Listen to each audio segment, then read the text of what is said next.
Vamos a ver por dónde estamos acá. Listos. Por aquí.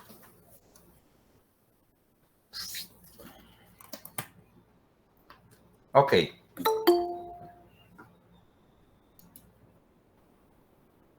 Bueno, entonces, ayer hablábamos de que, sí, el sistema de neutrófilos el sistema de inmunidad mediado por polimorfonucleares. Ahora, si la idea básica era, y hablamos del reclutamiento básicamente de neutrófilos y monocitos, y decíamos que de alguna manera hay que señalizar primero al resto del sistema para que inicie un proceso inflamatorio, o sea, hagamos una cascada inflamatoria. Y además, señalizarle al sistema que empiece a incrementar la producción en la médula ósea. Y para eso entonces es que tenemos una serie de mediadores que vamos a llamar las citoquinas. Ahora, estas citoquinas implican que hay por lo menos 4 citoquinas que me estimulan esta producción en la médula ósea. La primera es una proteína que se llama factor de necrosis tumoral alfa. Este factor de necrosis tumoral, aparte de estimular la producción en la médula ósea, me mete una serie de procesos que incluyen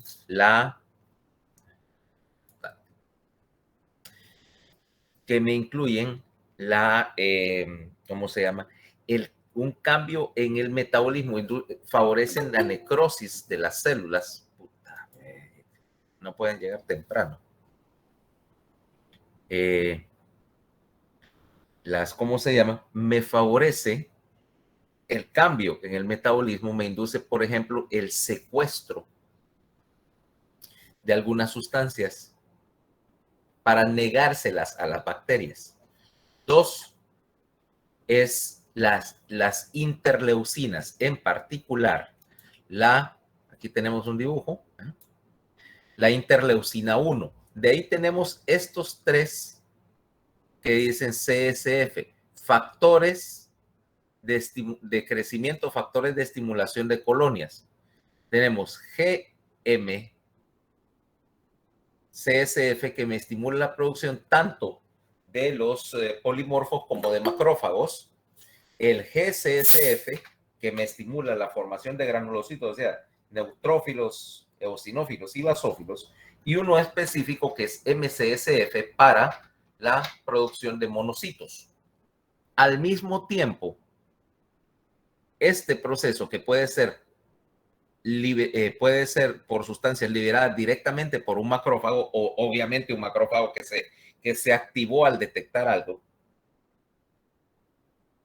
pero también puede producirme este factor de necrosis tumoral y el TN y el IL y la IL-1 me estimula todas estas células al mismo endotelio vascular, al fibroblasto, a los linfocitos, para que ellos produzcan los factores de estimulación de colonias. O sea, estos CSF son señales que le dicen a la médula ósea que empiece a aumentar la producción y incluso que empiece si es necesario, a soltar formas inmaduras. Y este paso que tenemos acá me interesa porque es otro paso de amplificación.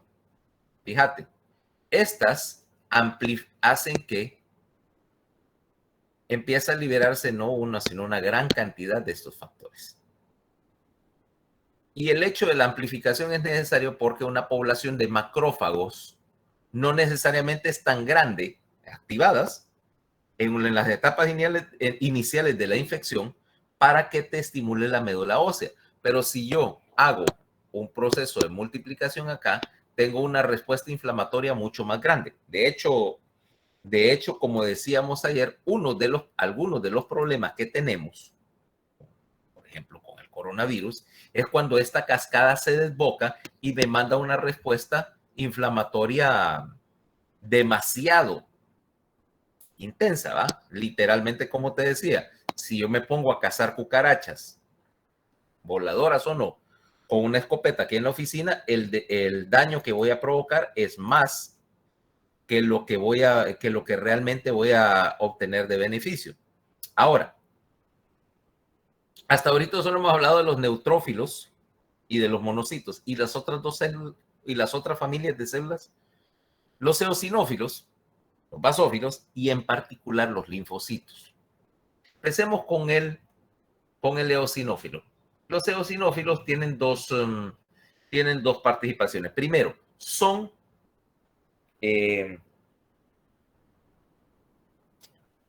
agentes fagocíticos, pero son bien débiles como fagocitos. Su función principal no es englobar células, es modular la amplificación de la respuesta. Si tomamos un eosinófilo cualquiera, vamos a ver que esos gránulos, aquí tenemos uno, esos gránulos que están ahí contienen una serie de mediadores y junto con los mediadores tienen varias cosas. Tienen enzimas que son capaces de liberarse fuera del eosinófilo. Y estas enzimas normalmente son enzimas que destruyen proteína y membrana, pero tienen algo llamado una proteína básica. La proteína básica es particularmente expresada cuando lo que tenés es una infección por parásitos, o sea, por organismos multicelulares, vaya. Y de hecho, el aumento en los niveles de eosinófilos, por lo menos en nuestro medio, implica una infección parasitaria. O sea, utilizando el término técnico, que estás colichoso. ¿Por qué? Porque esta proteína es mucho más efectiva contra las cubiertas de superficie de los parásitos de lo que sería una enzima. Y por supuesto, si hablas de parásitos, es bien difícil que puedas fagocitar algo tan grande. 3. También tienen, estos gránulos de eosinófilo tienen peróxido de hidrógeno y una peroxidasa. ¿Por qué? Ya dijimos, pocas cosas son tan destructivas como los radicales libres de oxígeno. La otra cosa que vas a hacer con un eosinófilo es que también te libera de los gránulos más mediadores que te modifican, entre otras, la permeabilidad vascular. En eso se parecen a su otro primito, el basófilo que está acá. Este muchachito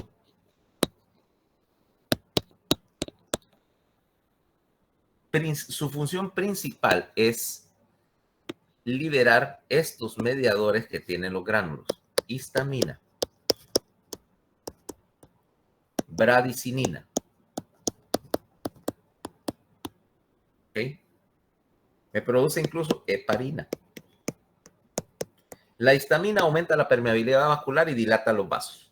La bradicinina modifica, entre otras, el sistema de factores de coagulación y también me aumenta la permeabilidad de los vasos. Y la heparina es un anticoagulante, porque una de las cosas que va a pasar ahí es que voy a empezar a depositar fibrina y yo no quiero bloquear con fibrina el área donde estoy tratando de liberar más mediadores, porque básicamente estaría solidificando todo, ¿ok? Ahora, ¿qué pasa? Y además acá, me va a llamar más linfocitos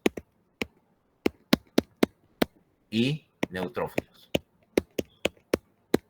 O sea que hasta ahorita estoy viendo que hay varias cascadas que me están llamando más células al sitio donde estoy queriendo donde estoy queriendo controlar una respuesta, una infección, una invasión. La idea básica es que mientras más logre yo controlar la invasión localmente, antes que se disemine por todo el sistema, entonces mi posibilidad de éxito es mejor. Ahora, ¿qué pasa si ya activé todo el sistema de macrófagos, todos los polimorfos nucleares, y aún así no estoy obteniendo los resultados deseados? Eso por primero. Segundo, estos mecanismos de inmunidad, o sea, la primera línea, que eran las barreras, la segunda línea, que son los polimorfos nucleares, es lo que llamamos inmunidad inespecífica. Son capaces de lidiar con casi cualquier cosa, pero no son especialmente buenos en ninguna. ¿Ok? Vaya, ya que estamos hablando aquí, como dije, esto es meterse en una guerrita contra los microorganismos patógenos. Entonces es como que vos venís y, bueno, te están invadiendo en la frontera, así como el idiota de Putin te está invadiendo, y vos primero mandás a tu ejército normal, ¿va? Tus tropas regulares, pero de repente tenés un problema con algo, no sé, una invasión particularmente difícil de controlar, y entonces, ¿qué vas a tener que hacer? Si estuvieras a cargo del ejército, ¿qué harías? Mandar a esos escuadrones que son como especializados. Ok, la Fuerza Delta, los Navy SEALs, los Spetsnaz y todos esos brothers que con equipo súper sofisticado y entrenamiento súper sofisticado. Las Spetsnaz son buenos. Son buenos. Mejor que estos. No me recuerdo cómo se llaman los comandos de los israelitas. Esos tipos son buenos, ¿no? Mejor que el Spetsnaz. En realidad los israelitas son muy buenos. No, ¿sabes qué mandaría yo? ¿Sabes qué mandaría yo en vez de todos esos? Mandaría finlandeses. No, finlandeses normales, de esos que andan por la calle. Los rusos han tratado 3 veces de invadir Finlandia. Y a las 3 veces le ha ido mal, ¿va? Los tipos son otra cosa. O vietnamitas. El problema es que esos no te das cuenta que hasta que los tenés aquí al lado y te están poniendo en la picota. Bueno, entonces, aquí es donde venimos con la idea de especificidad. Primero. Segundo, el sistema de polimorfos nucleares no tiene memoria. Y una de las cosas que más necesito yo es tener la capacidad de reconocer cuando tengo una infección recurrente, y que la segunda vez me vaya mejor que en la primera, porque la capacidad de aprender implica que la segunda vez que tenga esta infección, yo voy a poder montar una defensa organizada en menos tiempo y con más intensidad. Entra el sistema de linfocitos. Veamos acá.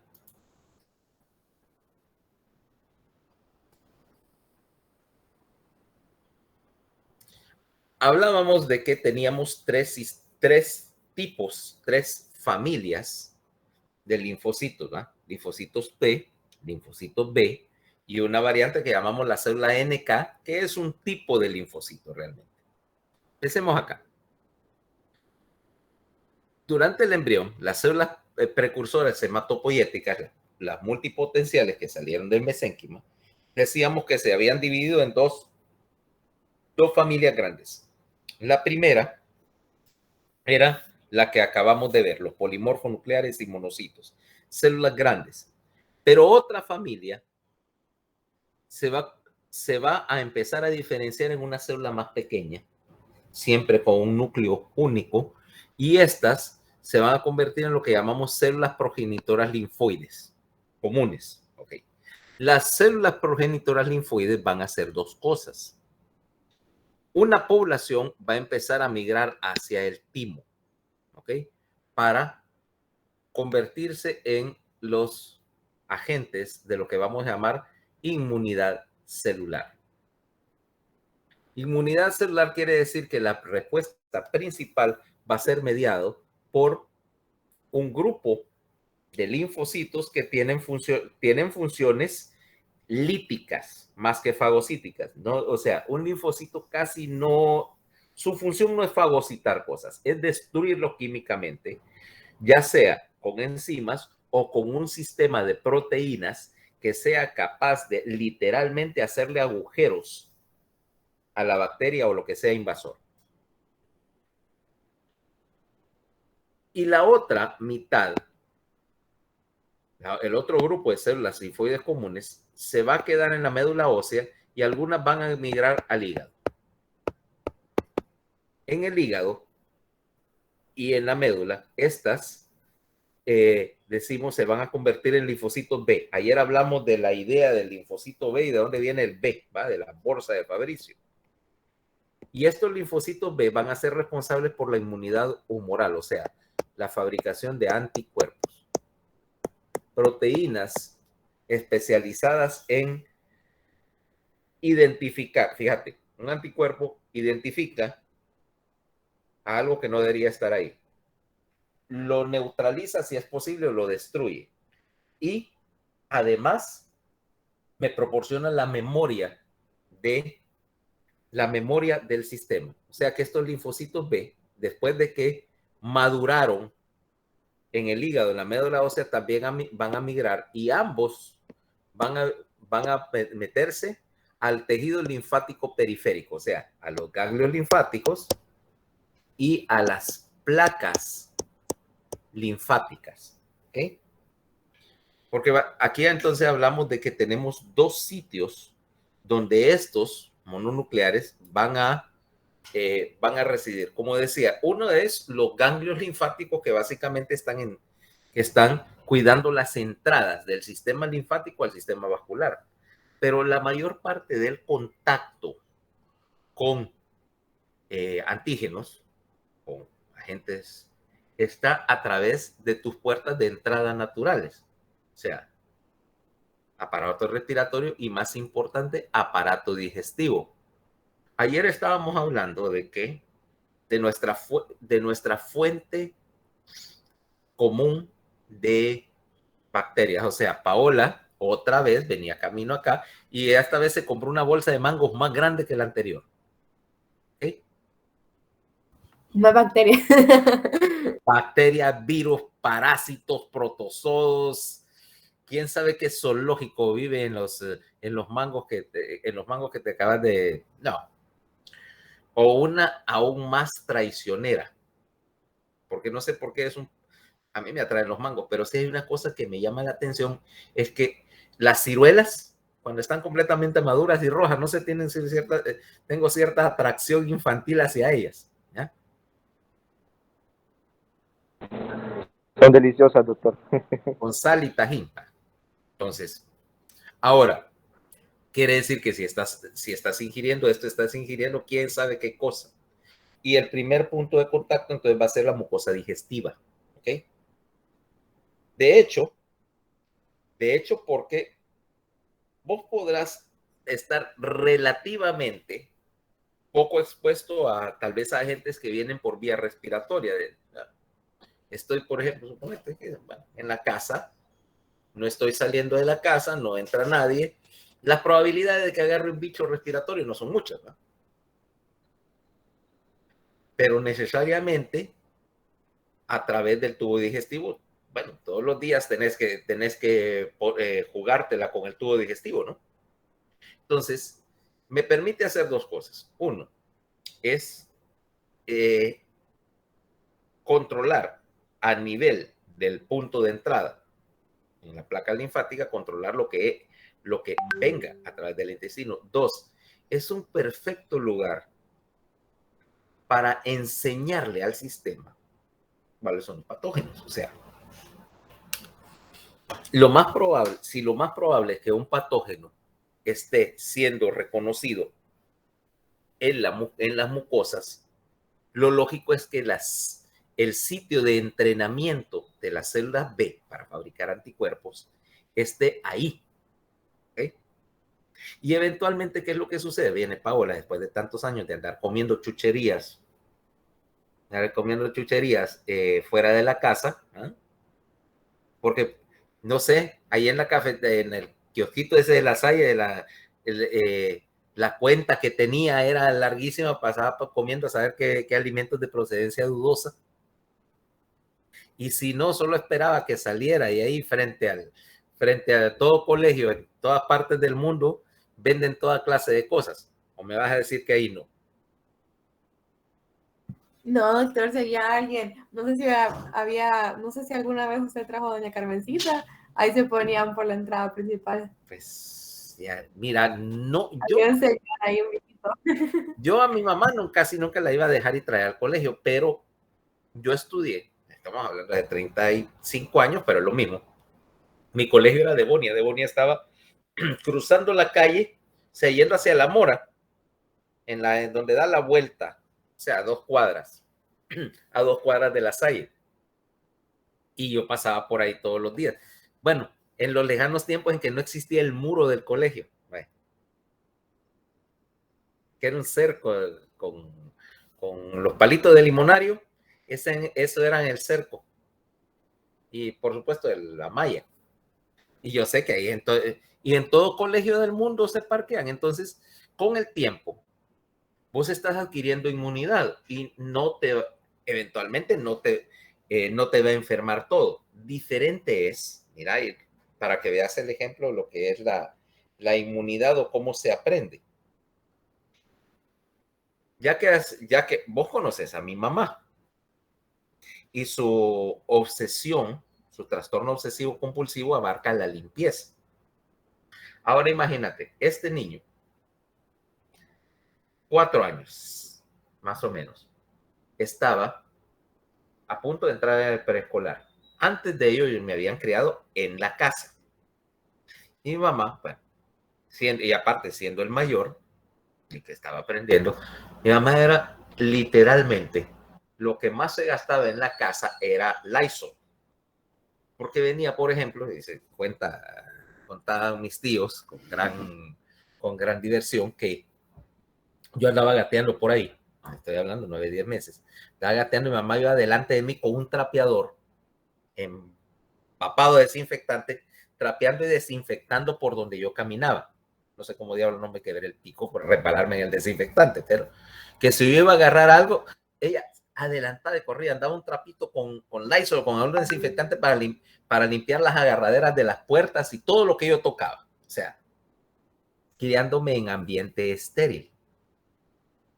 Ahí es donde viene el problema. O sea que al momento de yo ir al preescolar, básicamente estaba inmunológicamente virgen, me habían criado en un ambiente de laboratorio. Grave problema. Porque además, imagínate, este señor con 5 años, yendo a la escuela, al preescolar, y por supuesto me empacaban la merienda. Mi mamá no iba a confiar en la cafetería ni nada. Entonces, tu lonchera. ¿Tuviste lonchera alguna vez, Paola? Víctor, no puedo hablar ahorita. Es como una sierra. ¿Ah? Pero sí, es que no puedo hablar ahorita. Que están trabajando con... Bueno, y es que te mandaron a trabajar a la carpintería, ¿o qué? No, y que están haciendo unas remodelaciones en mi casa, entonces hay mucho ruido. Ah, ok, bueno, entonces iba yo con mi lonchera, mira, y para que veas la relación que tiene todo esto, que viene con entonces, empacada y la meriendita, el sándwich o lo que fuera, y un termito, la lonchera, herméticamente sellado, higiénicamente preparado, desinfectado, limpio, bueno, tanto lavaba las cosas que le quitaba el sabor. ¿Okay? Iba por ahí, y no me daban dinero, me dice, si te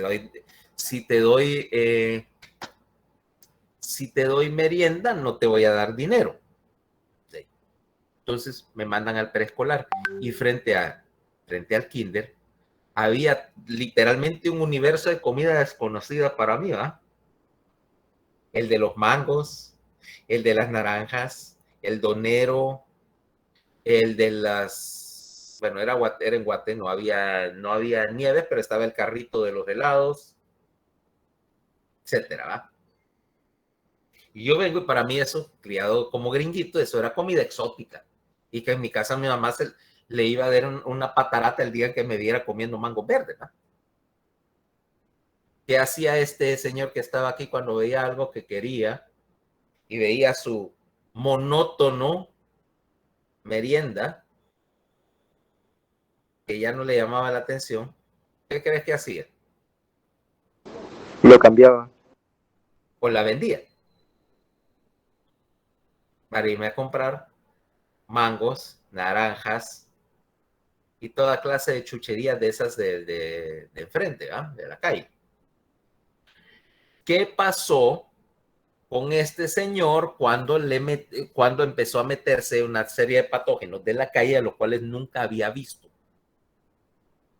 Una buena infección. Una serie de infecciones. Mira, agarré salmonela una vez, una salmonelosis, luego una enteritis por Shigella, etcétera, etcétera, culminando en una hepatitis A.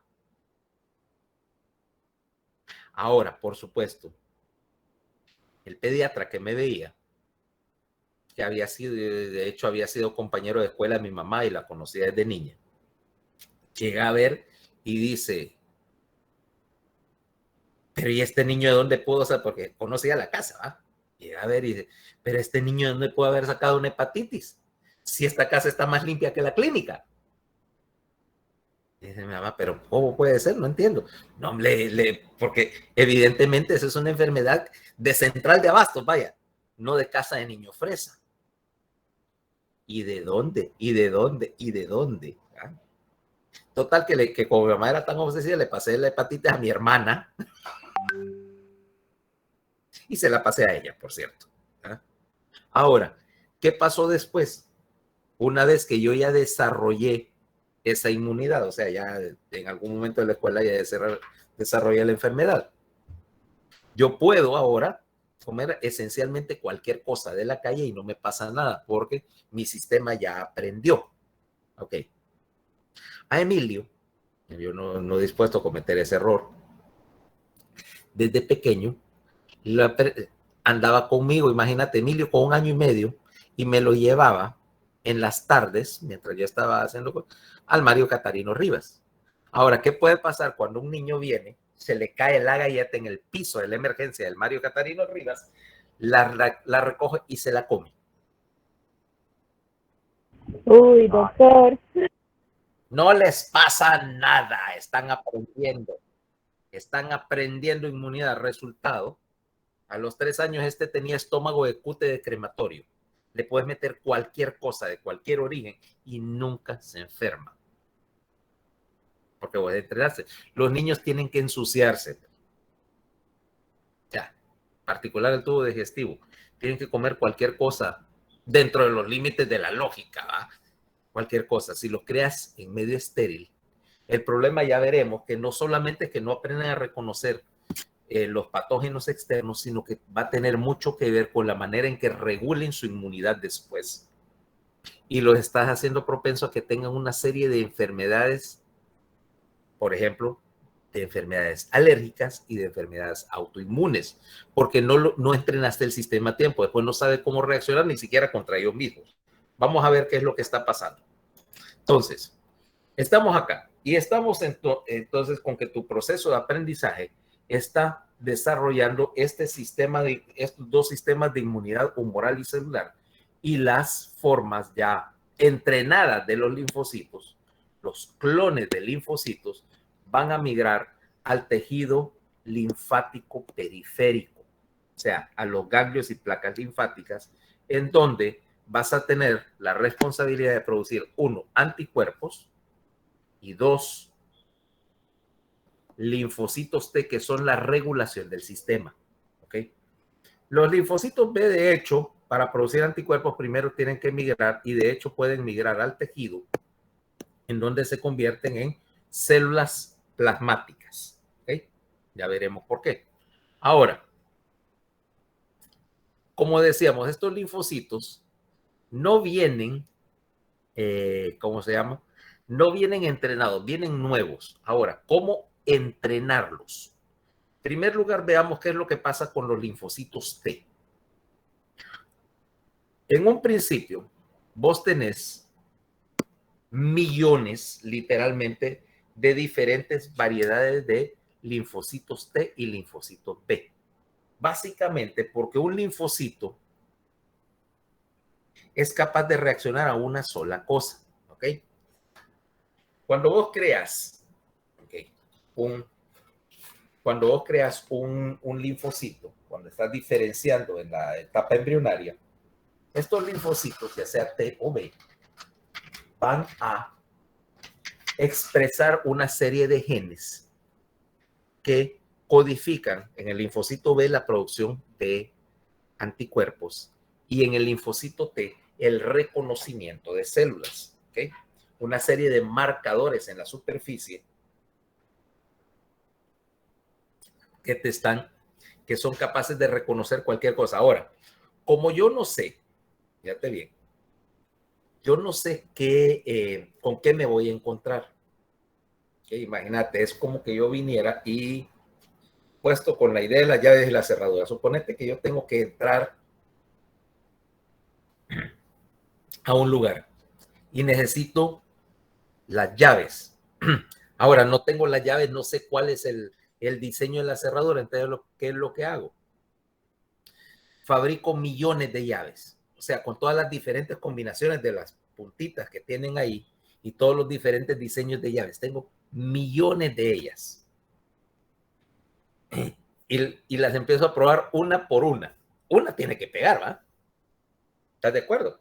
Una tiene que pegar. ¿Cuál? No sé. Lo mismo pasa con los linfocitos. Yo fabrico millones de diferentes tipos, no sé, no es tipos, sino diferentes variedades de linfocitos, cada una de las cuales solamente reconoce a una cosa. Ahora, tengo millones de ellos listos para utilizarse. El siguiente paso es que tengo que agarrar esos linfocitos T y empezar a probarlos en particular contra una cosa. Yo necesito que ataquen todo menos a mí mismo, ¿cabal? La última cosa que yo necesitaría es un sistema inmune que reaccione contra mis propios antígenos. Y creo que más bien aclaremos la idea de antígeno. Ok. Empecemos por decir que todas las células tienen algo que las identifica en términos de que son únicas, en términos de especie. Ok. ¿A qué me refiero con lo de los antígenos? Con esto. Tus células tienen una particular mezcla de proteínas y marcadores y cosas en la superficie que son únicas incluso para tus células. O sea, las células de Paola no son antigénicamente iguales a las mías. Ya tienes su paquete de antígenos, yo tengo mi paquete de antígenos. La única manera en que fueran antigénicamente iguales sería o que Paola fuera mi gemela maligna, ¿ok? No sos mi gemela maligna, no, menos mal. O que Paola fuera un clon mío, que esencialmente es lo mismo, ¿va? Y no me he clonado. Emilio no es un clon. Emilio es una copia, ¿ok? El problema es que usted sabe qué pasa, que la copia sale un poco más borrosa que la original, ¿va? Pero entonces, si Paola tiene una diferente composición antigénica, eso quiere decir que sus células son únicas, ¿ok? Y si tengo otra especie, es una especie, una bacteria. Y esta bacteria tiene, por supuesto, su propio grupo de identificadores y marcadores de superficie que la identifican como tal, ¿no? Ante otras bacterias del mismo tipo, por ejemplo, para la reproducción. O son proteínas que tienen alguna función. El caso es que eso le da algo así como una una firma, una identificadora. Ahora, yo quiero agarrar los linfocitos T y los empiezo a probar para ver cuál reconoce la firma. Pero antes de hacer eso, tuve que probarlos contra mis propios tejidos, porque lo último que yo necesito es que alguna población de linfocitos T ataque mis propios tejidos y que después, por un proceso de amplificación de respuesta, termine autodestruyéndome. Entonces, ese proceso en el cual un linfocito T se prueba es lo que llamamos preprocesamiento. Para eso existe el timo. A ver, Irma, ¿dónde está el timo a todo esto?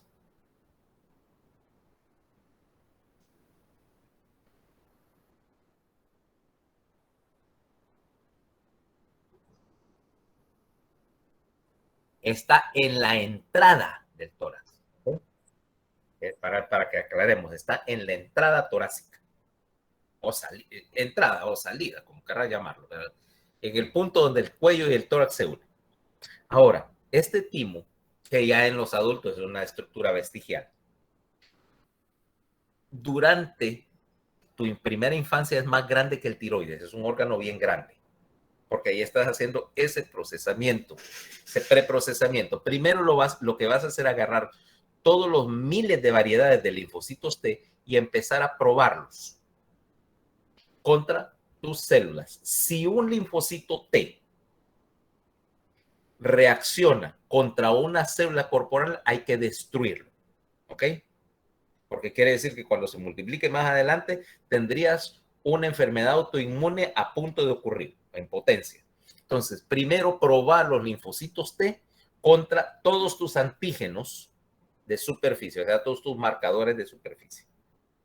2, destruir todos los que reaccionaron. O sea que los linfocitos T que te quedaron, que puede ser que destruyas hasta el 90% de los potenciales candidatos, y ese 10% que te quedó está, en teoría, garantizado que no va a atacar a tus células propias, ¿ok? O sea, los linfocitos T de Paola no pueden atacar a Paola, me pueden atacar a mis células. O sea que si venimos y hacemos algún tipo de trasplante, así, experimento científico loco, ¿va? Y yo agarrar un pedazo de piel o de tejidos míos y te los trasplantara, tus células T inmediatamente lo reconocerían como ajeno y empieza el proceso de destrucción. Pero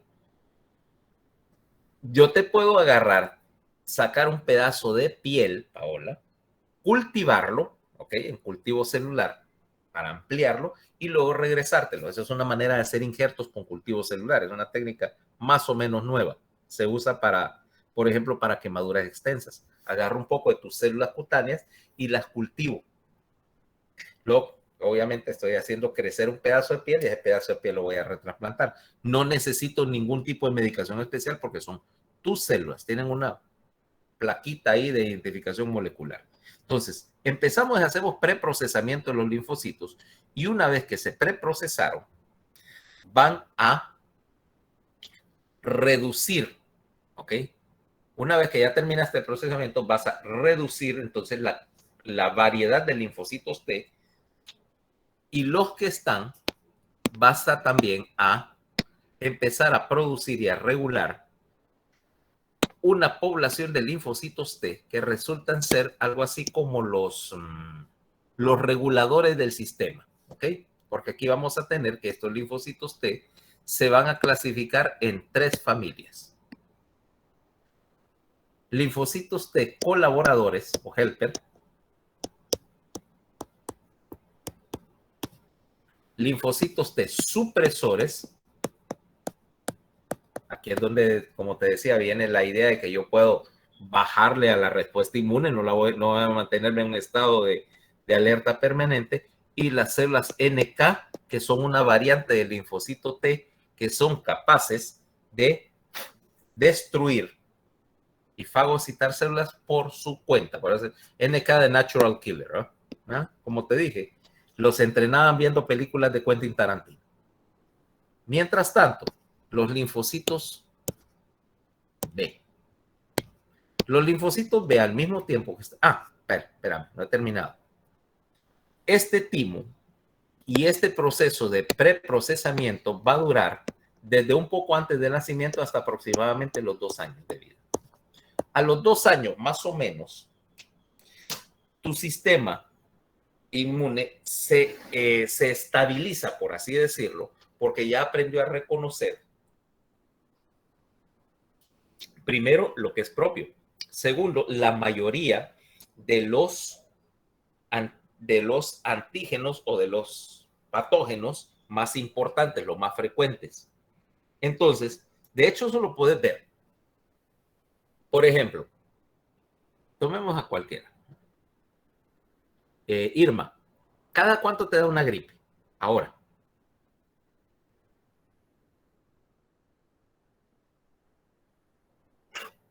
Una gripe cada mes, bueno, que esta es inmunosupresa.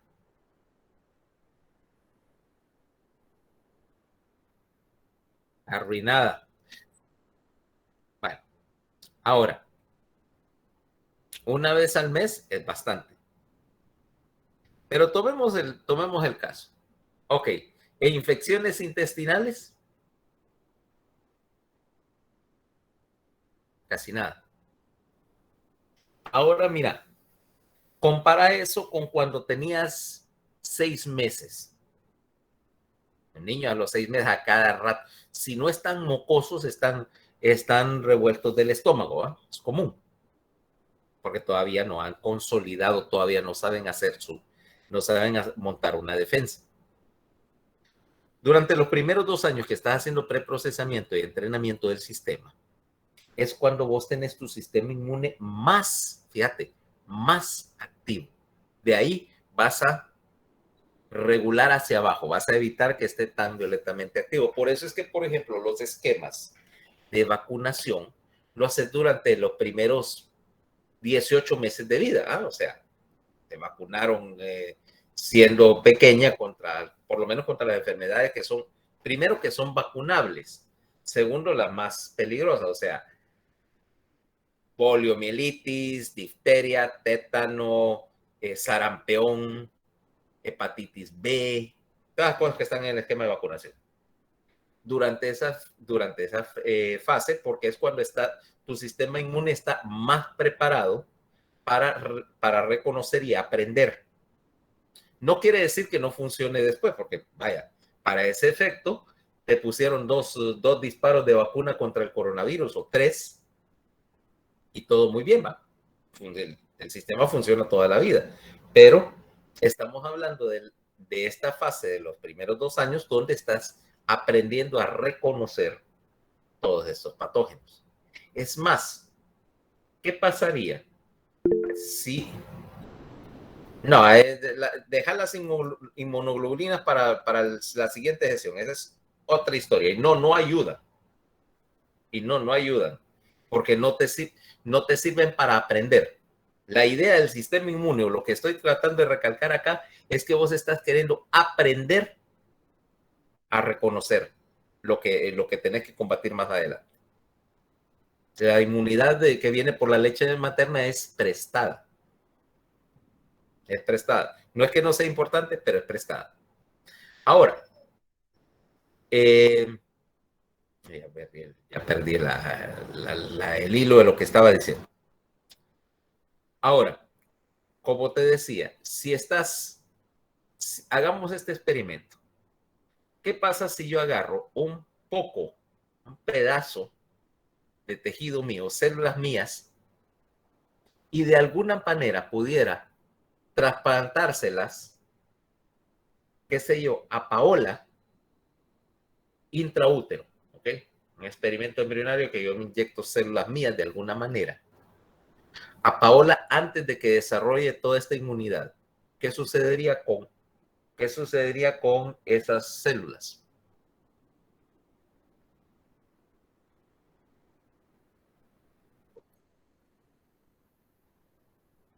Y lo acepta, y el organismo de ella lo reconocería como propias.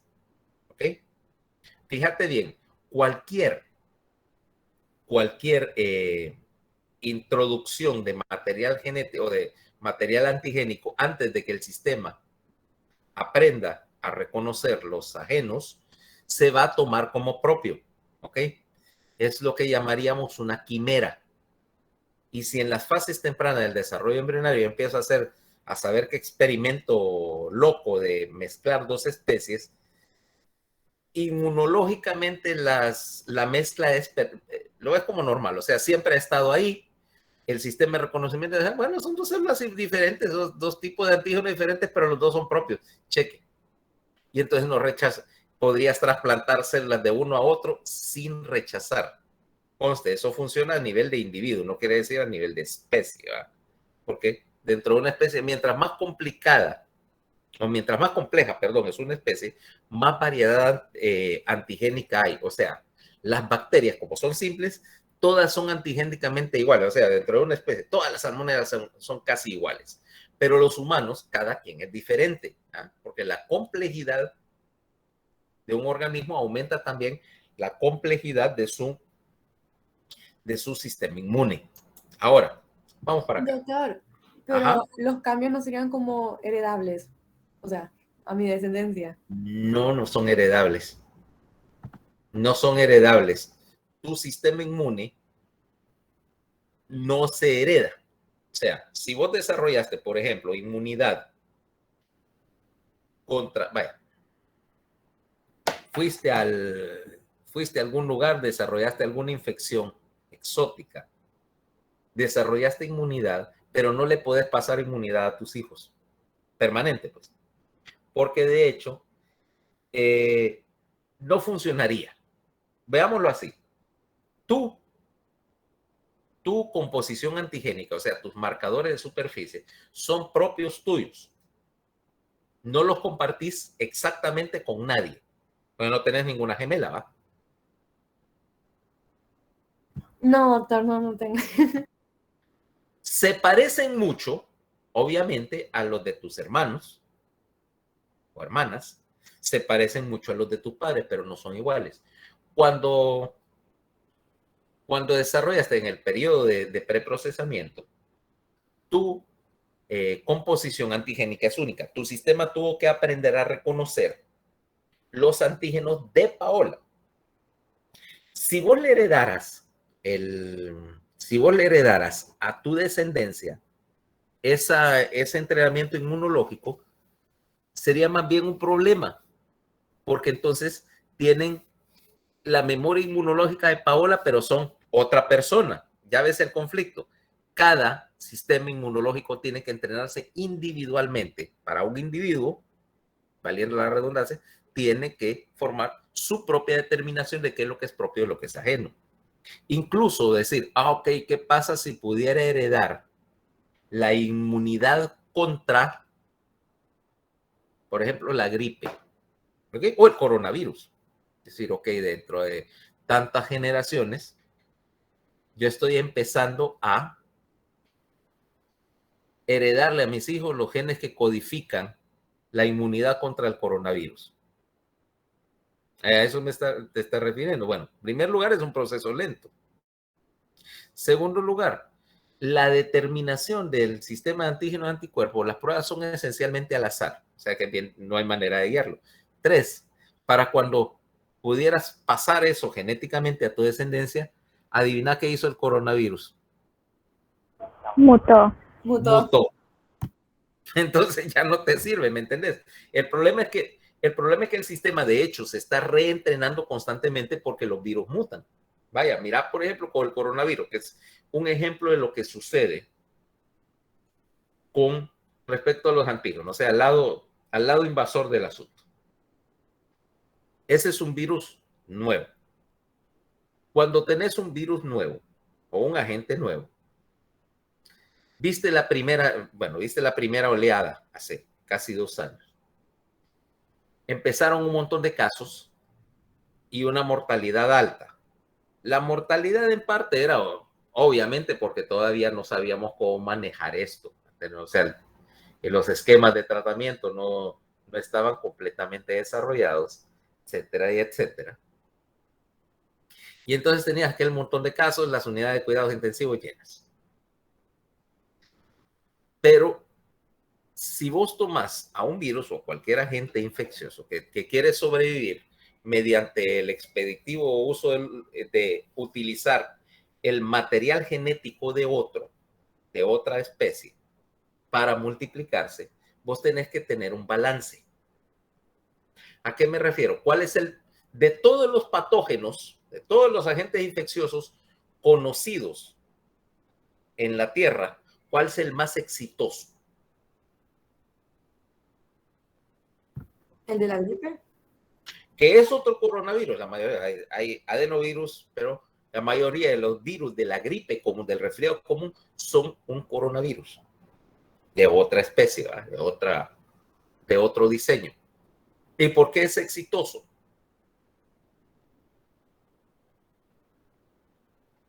Porque todo el mundo le da gripe y le vuelve a dar gripe y le vuelve a dar gripe a pesar de que ha tenido previamente la enfermedad.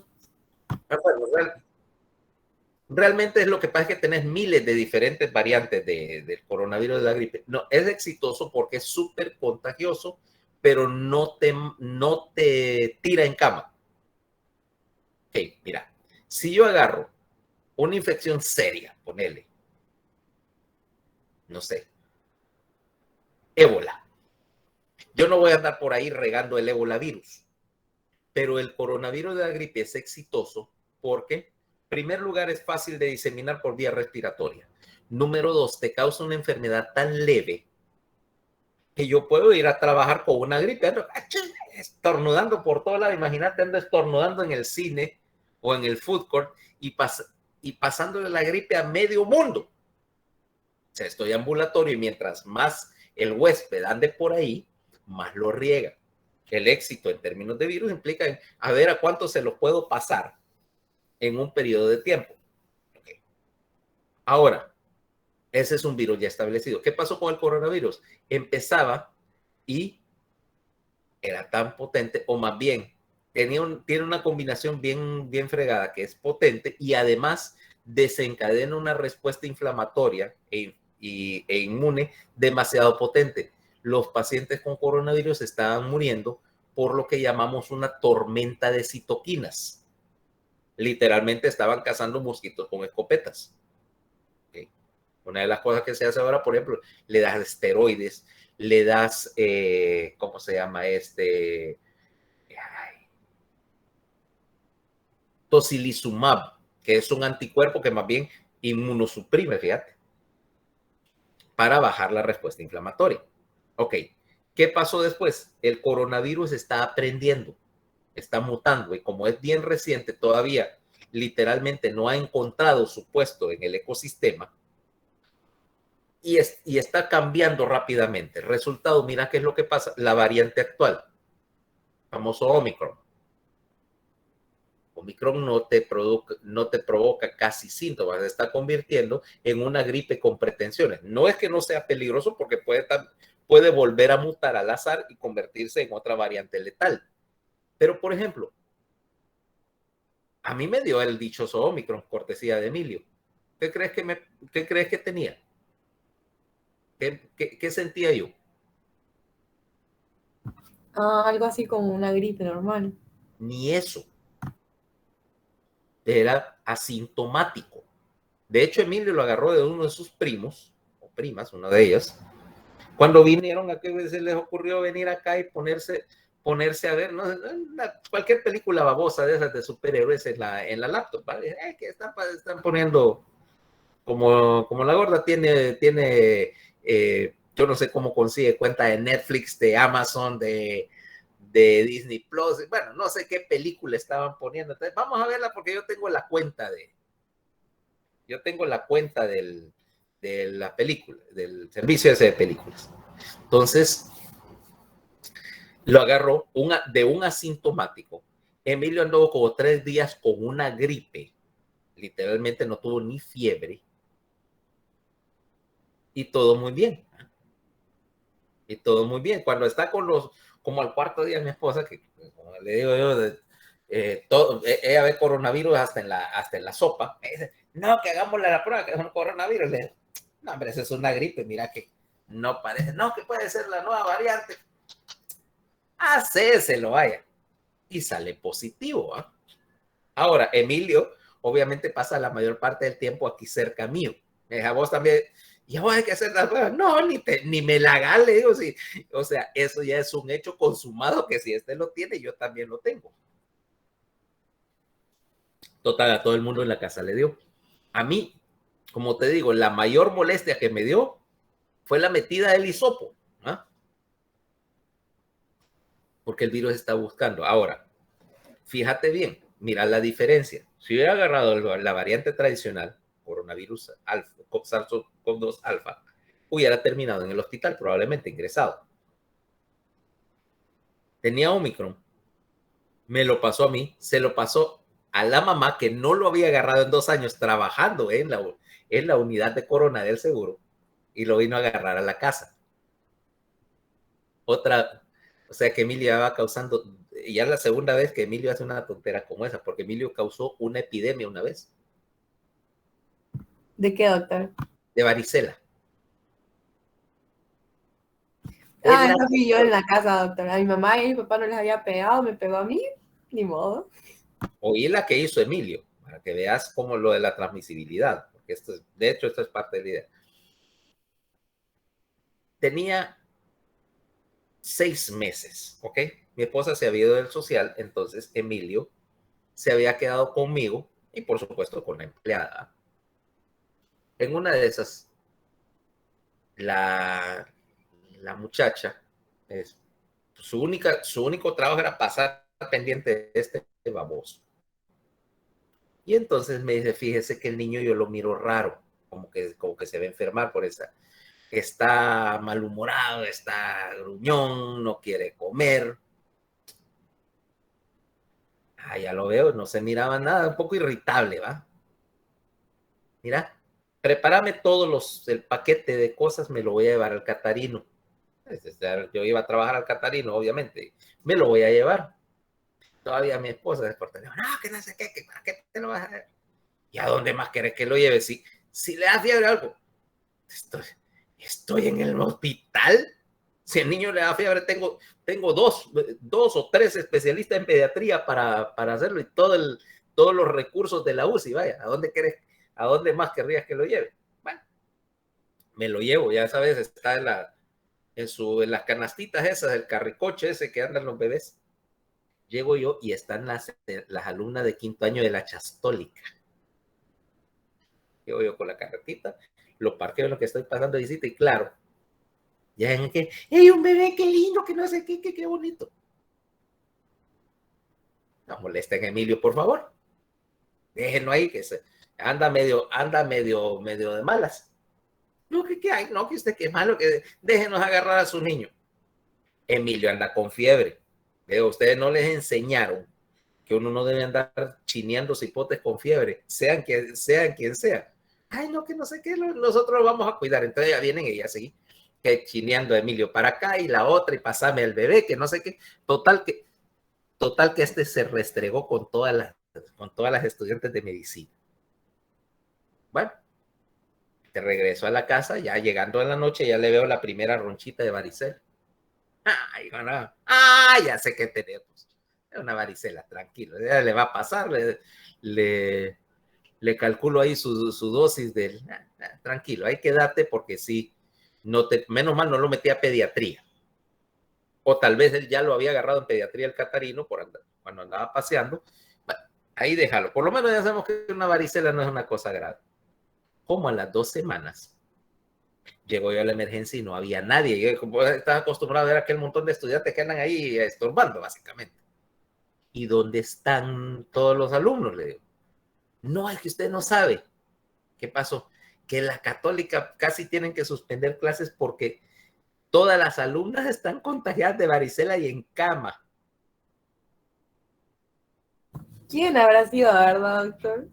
Y entonces le digo a la internada, yo sé de dónde vino esa epidemia, le cuento, pasó esto y esto y esto. La próxima vez que vino Emilio le tenían hasta un pastel.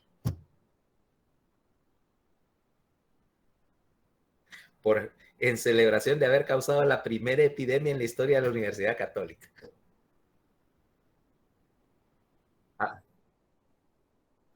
Ahora entendés por qué Emilio es Que por algo hecho a mi imagen y semejanza. Además, más le vale que defienda a la autónoma como pueda, considerando que tal vez algún día da clase, ¿va? Ahí, para decir que, así como la película del mariachi, ¿eh? Yo solo quería dar clase en la autónoma, como mi padre y mi abuelo, así, ¿eh? Supongo que el día en que hagan alguna carrera de ingeniería, ¿va? Medicina no va a ser. Ingeniería en sistemas o algo parecido. Bueno, entonces, ahora, ¿cómo se relaciona con eso? Viste que entonces estás haciendo los virus son un balance entre, o todos los patógenos son un balance entre no poder ser demasiado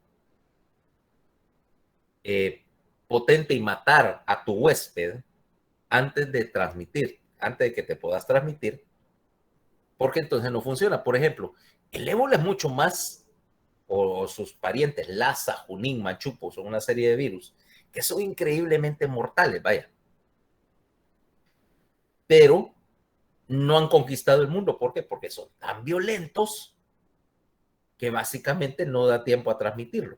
El único de los virus así súper mortales que es más o menos transmisible es la rabia. Y la rabia utilizó otra estrategia, que es común a todos los mamíferos. O sea, los virus son en general bien específicos de especie. Los virus humanos no hacen mucho con otras especies, a excepción del corona, que es un poquito diferente y sí afecta a varios mamíferos, pero la rabia es la verdadera excepción porque le da a cualquier mamífero. O sea, una rata me lo puede pasar a mí, yo puedo transmitírselo a un conejo, no me pregunten cómo, pero se puede. Y entonces lo que dice se dice un virus genérico multiespecies para poder atacar y con un periodo de incubación súper largo para que el virus se esté incubando durante un montón de días y sea transmisible antes de causar la enfermedad. Otro truco, o sea, de hecho pudiéramos hablar un montón acerca de diferentes estrategias, o sea, cómo vencer al sistema, pero se sale un poquito, o sea, se divaga demasiado. Veamos qué es lo que está pasando, más bien. Entonces, una vez que hiciste el preprocesamiento de los linfocitos T y que desarrollaste lo que vamos a llamar tolerancia inmune, ¿ok? Eso de eliminar a las células que atacan a tus propios tejidos es lo que estamos hablando de tolerancia inmune. Ahora vámonos al linfocito B. En el linfocito B otra vez tenés millones de diferentes tipos de linfocitos B, porque cada linfocito B solo produce un anticuerpo contra una cosa específica. Quiere decir que, por ejemplo, tengo anticuerpos contra el virus del sarampión, fabricados por un clon, aquí sí vamos a usar la palabra, un clon del linfocito B. Linfocito B, que solamente produce estos anticuerpos y que de un clon de ellos, ¿okay? Los linfocitos de hecho se van a dividir y el clon se está de hecho multiplicando sin modificación. Fíjate bien, cada vez que hace división no hay recombinación genética de ningún tipo, entonces siempre mantengo unas cuantas en reserva. Me encontré con el virus de, qué sé yo, el virus de la varicela, ¿va? Virus de varicela zoster. Desarrollé un clon de linfocitos B que fabrican anticuerpos contra el virus de la varicela zoster, que es un herpes virus, por cierto. Me encontré con el virus del herpes, ¿okay? Que es muy parecido al de la varicela, pero es otro, pero antigénicamente no es igual. Tengo otro clon y así sucesivamente, o sea que tengo millones de clones. Estos son los que van a probarse contra los antígenos que están ingresando al cuerpo, porque aquí lo que voy a tener es que cuando un linfocito B encuentra un antígeno, o sea, algo contra lo cual puede reaccionar, esa es una señal para que este linfocito se empiece a multiplicar. Ahora veamos cuál es la consecuencia de ese proceso. Tenemos acá, mira, células B en desarrollo en la médula ósea y estas se diferencian en miles de clones. Ahí tenés B1, B2, D3. Si te das cuenta, B1 reacciona a un antígeno, B2 a otro, etc. ¿Cuándo? Esta célula, por ejemplo, que es la del ejemplo, se unió al antígeno. Esto hizo que la célula reaccione y empiece a multiplicarse, lo que vamos a hacer, proliferación y diferenciación de linfocitos. Y la proliferación hace dos cosas. Primero, empieza a multiplicar este clon específico de linfocitos. Los productos, las copias, empiezan a fabricar anticuerpos, obviamente, contra este antígeno. Y tres, una parte, que es lo que no está explicando acá, una parte de estas células clonadas se queda en reserva para que la próxima vez que se encuentre con este antígeno pueda otra vez empezar a copiar. O sea, dejas, como quien dice, una copia ahí para archivo. La próxima vez que te encontres con este antígeno, vas a montar una respuesta otra vez ya específica, con la ventaja de que como ya sabes de qué se trata, la respuesta va a ser mucho más potente y mucho más rápida, que ese es el principio esencial de la vacunación. O sea, cuando vos te vacunaron, por ejemplo, contra la polio, vaya, tomemos, Paola, te vacunaron contra la polio, tenía 2 meses. ¿Qué es lo que es una vacuna de polio? Es un montón de virus de polio, muertos, por supuesto, inactivados. Tomada, por cierto, porque la inmunidad la estás desarrollando, es un virus que se transmite por vía gastrointestinal. Entonces, para exponerlo y montaste le enseñaste al sistema a fabricar clones de linfocitos B que producen anticuerpos contra el virus de polio. Si en algún momento de tu vida te has vuelto a exponer a él, sencillamente ya sabías qué hacer. Y montaste una respuesta y ni cuenta te diste. El virus probablemente ni siquiera pasó de la mucosa. Entonces, eso es te expusiste, por ejemplo, en algún momento al virus de la gripe, a un virus de la gripe, y ese virus de la gripe montaste una respuesta eventualmente y ya no vas a volver a agarrar una gripe por ese virus. Lo podrás agarrar por cualquiera de los demás, pero por ese no. Resultado, mira lo que sucede. Cuando estabas en la primaria, llegaste a primer grado y tenías, qué sé yo, andabas con gripe por lo menos una vez al mes, ¿correcto? Es lo normal. Es lo normal. Bueno, Irma, doctor. Vos también, en primer grado. No, ahí era una por semana cuando estaba en primaria la Irma, doctor. Ah, sí, me imagino que sí. No, eso es normal. Y fíjate que eso es típico. Mira lo que pasa.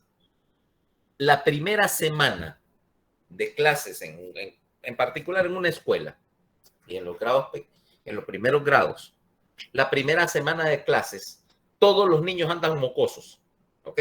Una vez que se juntan, todos andan mocosos porque anduvieron por ahí en sus vacaciones, trajeron virus nuevos, a los cuales ellos tal vez son portadores y asintomáticos, pero se toparon con otro niño que no tenía defensa contra ellos. Resultado, pasaron la gripe. Conforme pasando el año y empiezan a aprender entre sí, el sistema inmune en ese sentido está haciendo algo así como un aprendizaje de todo lo que se encuentra y ya no para repetir al siguiente año, la primera semana de septiembre, otra vez todos con gripe, pero conforme te vas exponiendo, vas aprendiendo cada vez más a reconocer patógenos. Ya cuando estás en la universidad, la primera semana del semestre ya no te enfermas, ya probablemente desarrollaste resistencia a la mayoría de tipos. ¿Ok? Si vas a estudiar medicina y vas a andar en el hospital exponiéndote a cualquier cantidad de cosas, cuando termines tu carrera en medicina, vas a haber desarrollado anticuerpos contra un montón de agentes y no te enfermas mucho. Afortunadamente, por andar trabajando en un hospital con gripe es una de las cosas más nefastas que pueden haber. Ahora, quiere decir que yo tengo este mecanismo de producción de anticuerpos y, como dije, mi reserva. Ahora, ¿cómo voy a, qué y cómo va a activarme el procesamiento de anticuerpos y qué lo activa? En primer lugar, un antígeno es cualquier cosa o no. ¿Puedo usar cualquier cosa como Sería antígeno? cualquier cosa que pueda activar una respuesta. Cualquier cosa. Y para eso necesito un tamaño molecular mínimo generalmente. O un peso molecular mínimo, y el peso molecular mínimo para que algo sirva como antígeno es de aproximadamente 8000. ¿Ok? O sea, una proteína o un lípido, algo que pese 8000 puede actuar como antígeno por sí mismo. Ahora, vos me vas a decir, ¿y qué tal si yo desarrollo una alergia a algo más pequeño? Porque yo puedo tomar acá, mira, este es, por ejemplo, un antígeno. Tiene una forma determinada, mira. Ahora, ¿qué pasa si yo agarro en rojo? Mira, este pedacito azul. Este pedacito es muy pequeño para actuar como un antígeno. Sin embargo, se une por diseño o casualidad a otra proteína y entonces esta parte de una sustancia antigénica unida a algo que lo hace llegar a peso, esto se llama el epitopo. ¿Ok? La parte que va a reconocer tu sistema. Por ejemplo, este es cuadradito y entraría aquí, mira. Aquí entraría este epitopo. Una vez que esto se topó con un receptor apropiado en la superficie de un linfocito, empieza el proceso de, primero, de reconocimiento del antígeno. ¿Te acordás que te dije que había dos juegos de proteínas llamadas las proteínas MHC, ¿va? Y que ayer te decía que esas proteínas MHC se iban a localizar junto al epitopo para indicarle a la célula B, al linfocito B, que eso era algo que se había encontrado, que era un antígeno, y que por lo tanto había que montar la respuesta inmune. ¿Okay? Eso es lo que vamos a ver mañana, la presentación del antígeno y los sistemas de proteínas que pueden dispararse. O sea, qué es un anticuerpo, cómo trabaja y qué cosas hay que se parecen al anticuerpo. ¿Ok? Entonces mañana continuamos con esta historia. ¿Preguntas? Dale.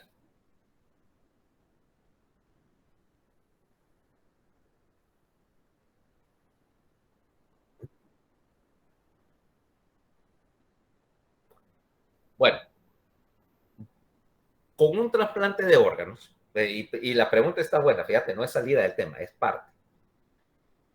Si yo te trasplanto órganos, estoy moviendo un tejido que es obviamente una reacción antigénica masiva, o algo que puede ser una reacción de antígeno-anticuerpo masiva, o una reacción inmune masiva a tu organismo. O sea que necesariamente tengo que suprimir la inmunidad. ¿Ya? Ahora, ¿qué hago? Hay una excepción. Empecemos con la excepción, fíjate, que es las córneas. Las córneas no están vascularizadas. Por lo tanto, aquí no llegan linfocitos de ningún tipo. ¿Ok? Y decir, bueno, ¿cómo mantiene la córnea su inmunidad? Ya te decía que la lágrima tiene sus enzimas, está siendo lavado constantemente, pero en sí la córnea no es inmunogénica. O sea que yo puedo donarle mi córnea a cualquier persona, no tienen tipo. Ahora, si yo viniera, por ejemplo, y bueno, sería al revés. Paola me va a donar un riñón, ¿ok? Ese riñón, en primer lugar, tenés que reducir la posibilidad de que me haga una respuesta de antigénica, una respuesta inmune. Entonces, lo primero que yo haría es buscar, lo primero que haces es buscar la persona que tenga menos diferencia antigénica.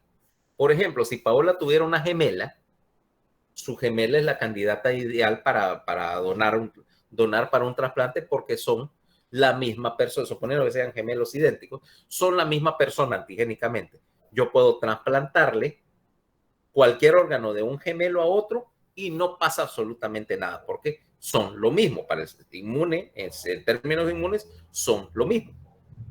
Ahí no hay problema. De ahí digo, bueno, no, Paola no tiene gemelos. ¿Quién es el siguiente candidato? La persona que más se parece inmunológicamente a Paola, ¿quién va a ser? Los hermanos. Ajá, los hermanos. Tus hermanos, ¿ok? Entonces, pasa y, sin embargo, no son iguales, ¿ok? No son iguales. Por lo tanto, yo tengo que suprimir al sistema inmune. Tengo que evitar que reconozca que le metí una cantidad masiva de tejido contra el cual puede reaccionar. Por lo tanto, tengo que apagar el sistema inmune. Entran los medicamentos inmunosupresores y los tengo que mantener mientras ese órgano esté ahí, porque el momento que los quite, empiezas a rechazar el trasplante. ¿Ok? Ahí es donde tenés, por ejemplo, tenés ciclosporina, azatioprina, son medicamentos que básicamente noquean el sistema inmune, una serie de anticuerpos ahora contra tus células inmunes. Por ejemplo, tenés muromonab, tocilizumab. Cuando ves en un medicamento que termina en ab, es un anticuerpo, ¿ok? Sintético o producido por ingeniería, ¿ok? En lo cual estás haciendo anticuerpos contra tus células inmunes, porque también puedo utilizar ese mecanismo de antígeno-anticuerpo al revés. En vez de tener una célula inmune que está haciendo anticuerpos contra el órgano que trasplanté, ahora le metí un anticuerpo para bloquear a la célula inmune antes de que rechace. Entonces, mientras más diferencia antigénica hay, más es la necesidad de suprimir el sistema inmune. Por eso es que un trasplante generalmente buscas compatibilidad y la primera compatibilidad que vas a buscar es que sea del mismo tipo sanguíneo. Paola es O, por ejemplo. ¿Vos sos O, va? Sí, doctor. Vaya, no puedes trasplantarme a mí que soy tipo A, o sea, sería como el último recurso, porque yo no le trasplantaría O a A. Si yo hago suficiente supresión del sistema inmune, y lo apago del todo, le puedo trasplantar cualquier cosa, cualquiera, incluyendo un órgano que ni siquiera es de mi especie. O sea, yo pudiera trasplantarte, por ejemplo, un corazón de mono o un riñón de cerdo. Pero el problema es que yo tengo que ahora hacer un balance. Yo puedo apagar el sistema inmune a cero, pero entonces tengo dos problemas. Primero, obvio, son las infecciones, ¿va? Si yo no tengo, si tengo el sistema inmune apagado, tengo que tomar todas las precauciones para evitar que una infección haga estragos. Dos, también implica que cualquier célula propia, de tipo tumoral, por ejemplo, se puede trasplantar. Las válvulas cardíacas de cerdo están esterilizadas, pasan por un proceso en el cual básicamente lo que haces es que matas cualquier componente celular inmunogénico y la válvula en sí es casi puramente colágeno, ¿ok? Casi puramente de colágeno. Creo que también se les pone una cubierta, o sea, cuando se están procesando, se les pone algún tipo de cubierta, algo, se cubren con algo para evitar también que sean trombogénicas, para evitar que formen coágulos. Ahí sí se me escapa un poquito cuál es la tecnología. Entonces, ahora me entendés, yo voy a buscar el más compatible porque necesito menos medicamentos inmunosupresores, aparte del costo, porque esos medicamentos son carísimos. Entonces, estás buscando. qué es la nueva tecnología? ¿Oíste hablar las noticias, por ejemplo, de que están trasplantando riñones de cerdo, ¿va? O que intentaron trasplantar un riñón de cerdo? Pero ese es un cerdo especial. Es lo que llamamos un cerdo desnudo. Cerdo desnudo quiere decir que vos haces por ingeniería genética, suprimes todos los genes que desarrollan las proteínas, los marcadores de superficie. O sea que por eso se llama desnudo, porque tus células no tienen ningún antígeno afuera expresado. Y además suprimen su sistema inmune. O sea, el cerdo no es inmunogénico porque le quitaste los marcadores de superficie de las células. Si la célula es lisa y no tiene marcador, el sistema inmune no lo reconoce. ¿Ok? Y esa es una estrategia incluso de algunos virus que no tienen, o sea que sus cubiertas son glucoproteína y básicamente para el sistema inmune los ve como un terrón de azúcar. Ahora, quiere decir que para el trasplante vos tenés que mantener inmunosupresión. Para la mayoría de las cosas, de los casos, con excepción de trasplantes entre gemelos y trasplantes de córnea. Todo lo demás es rechazable. Incluso en algunas circunstancias, cuando no haces la inmunosupresión, también puedes tener la casualidad de que el trasplante haya células inmunes. Acuérdate, no puedes vaciar toda la sangre del órgano, y que haya células inmunes en el órgano trasplantado, y el órgano trasplantado empieza a atacar al receptor. O sea, se llama enfermedad de injerto contra huésped, y el trasplante está atacando a la persona que lo alberga. ¿Ok? Entonces vos tenés que suprimir los dos. ¿Va a quedar con inmunosupresores permanentes? Sí, queda permanentemente con inmunosupresión. Hasta que no le quites el...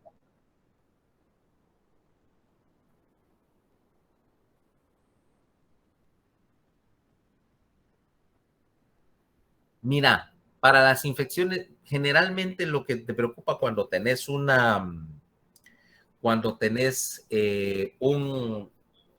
paciente inmunosupreso con trasplante son dos cosas. Uno son las infecciones virales sistémicas. O sea, una gripe no es tanto problema como tal porque el virus solamente vive en la mucosa. O sea, no puedes tener una gripe sistémica.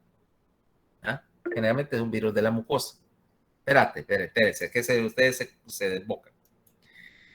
Pero un virus como el de la varicela sí, porque ese sí abarca esencialmente cualquier célula del organismo. Ese es un problema.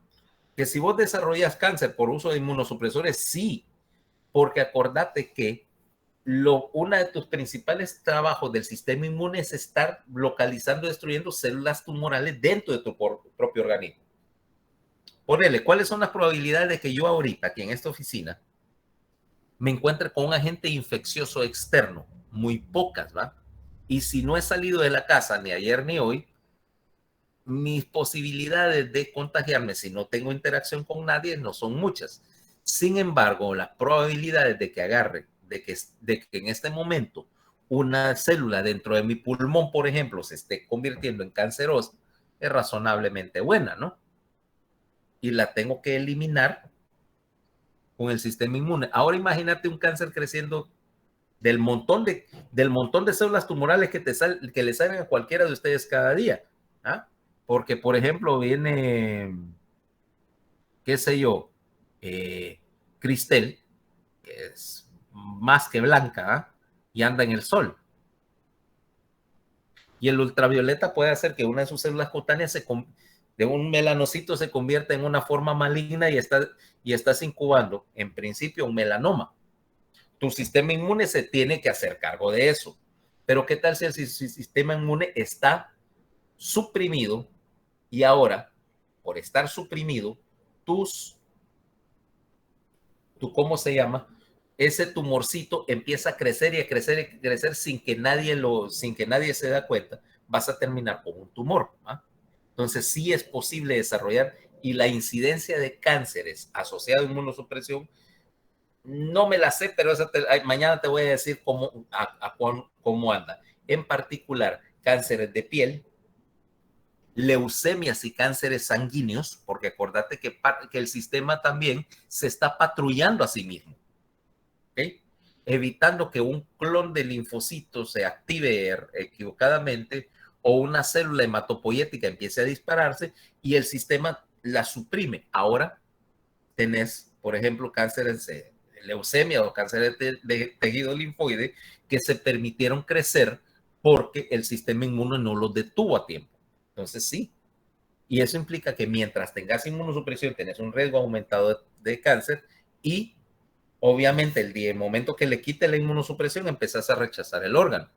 La idea, lo que pasa es que esto es aceptable porque básicamente tenés dos opciones, o el riesgo de la inmunosupresión o, no sé, necesitabas ese hígado o ese riñón. O sea que no tenés mejor opción. Y si no, y por supuesto, yo tengo una mejor opción, no me voy a dejar que me trasplanten nada, ¿no? No se justifica el riesgo. Vaya, ok. Entonces, seguimos mañana. Como decimos, esta es una serie y vamos a ir progresando con esto hasta terminar. Bye. Gracias, doctor. Que tenga buen día. Bye.